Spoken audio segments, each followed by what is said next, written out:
Welcome, welcome, welcome. Come on in. All black everything. Take this flight. Big dreams, many streams. Series called We've Been Lied to. Appreciate you for your support. Thumbs up, like and share, subscribe. Thumbs up, like yes, hiking. We back with African relaxing music. Tupac Moja. Keeping it rolling and rocking. We're gonna talk about something that I would say most people don't know about. Maybe you do though. Something called the Berlin Conference that took place in 1884 to split up and divide Africa between European countries. I took me some notes here. I'm just going to read you my notes. Drop in jewels, pick it up if you like. If not, let it go. Well, here we go. It says the Berlin Conference of 1884 and 85, also known as the Congo Conference or West Africa Conference, met on 15th November 1884 and after an adjournment and concluded on 26 February 1885 with the signature of a general act regulating the European colonization and trade in Africa during the new imperialism period. Do your own research, and this is just information. It's nobody's, so I'm just sharing what I've learned. Do your own research though. Don't take my word for anything. These colonizers divided up Africa without the knowledge, consent, or cooperation of any African nation. You know what I just said? These colonizers divided Africa up without the knowledge, consent, or cooperation of not one of the 54 African nations involved. The audacity of these people. This council was held to prevent them from warring against themselves and dividing up the continent and exploiting all of its vast resources. Looking to assume maximum control over all the resources, Africans across the continent waged fierce wars in defense of their kingdoms against European encroachment.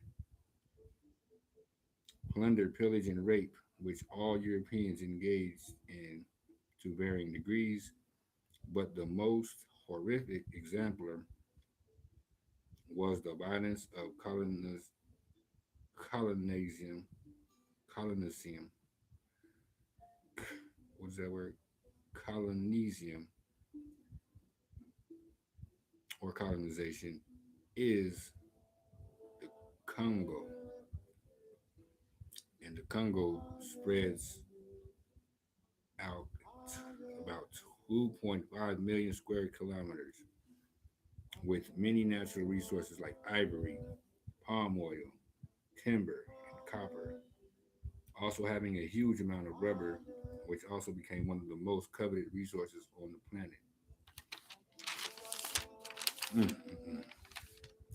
Then so-called King Leopold II assumed sole control over a country 76 times that of his own homeland. He did this by promising to spread Christianity and bring quote unquote civilization to the people.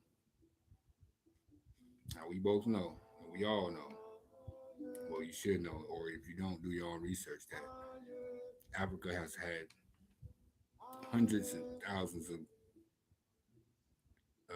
ancient civilizations way before contact with the Europeans. So we know that's not true.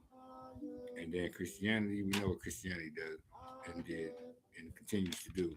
Religion is nothing but slavery, and it's justified in that book called the Bible. Let's see, let's go. And let's see. You see, these people always have used religion and this nonsense of civilizing a so-called savage people, which can be seen as nothing than further from the truth that there is, because Africans have had and have been civil and created and maintained many great civilizations for thousands of years, and have been extremely spiritual as well, way before any European contact. They, in fact, they being the Europeans, stole all they know from unmatched ancient civilizations of Egypt.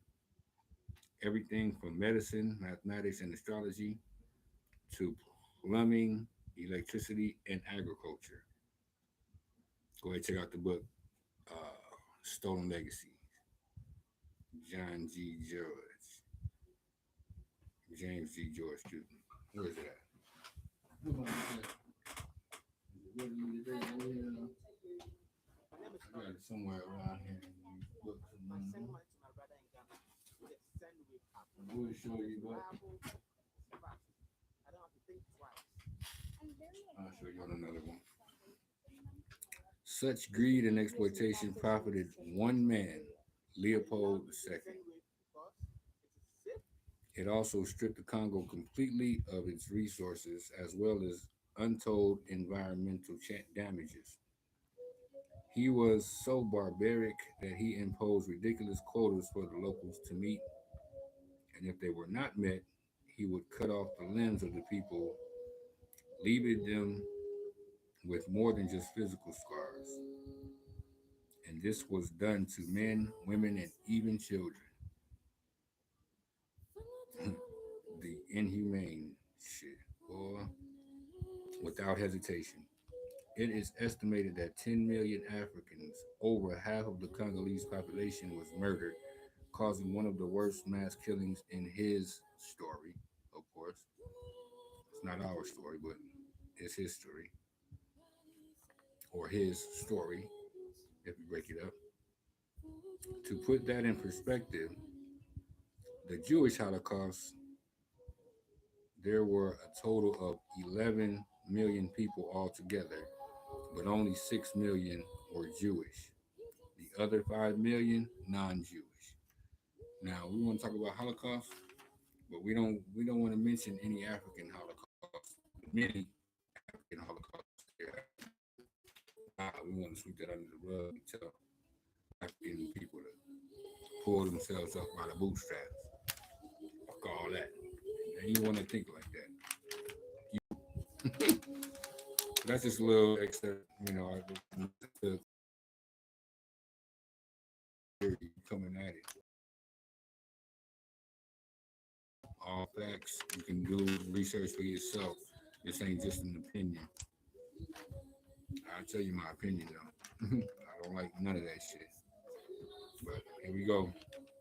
All black everything, think it's black. Big dreams, many streams. We back. We've been lied to. Don't take everything at face value. You gotta dig.